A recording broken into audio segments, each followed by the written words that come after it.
Hello folks, welcome to day 36, the 5th of January.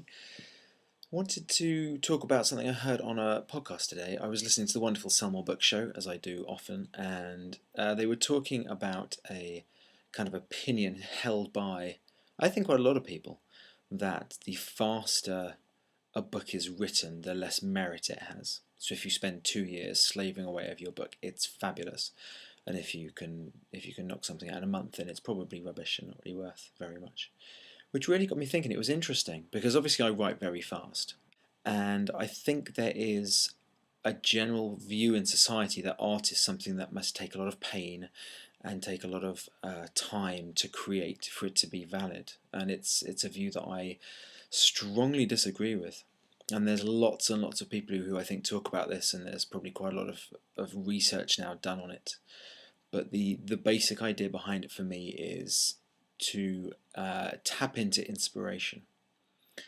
And I think that when you are in the flow, when the ideas are coming completely freely, you are tapped into that inspiration. And it makes what you're creating completely unconscious. And I think I spoke about this a couple of weeks ago, in that your unconscious is far better at creating stories and at tying things together than your conscious mind is. So when you are using your unconscious, I think you're actually creating far better stories with a greater integrity to them. And that unconscious comes when you're in the flow, and generally when you're in the flow you are creating very fast. So in a way I think there's actually an argument for the stuff that just comes flowing out of you and is really very quick to create. It is potentially stronger and more artistic in a way than the stuff that you slave away over for hours and hours.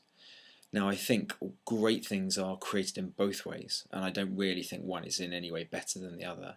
But I do think there needs to be an awareness perhaps in consumers of art that time and pain do not automatically equate with good or better art.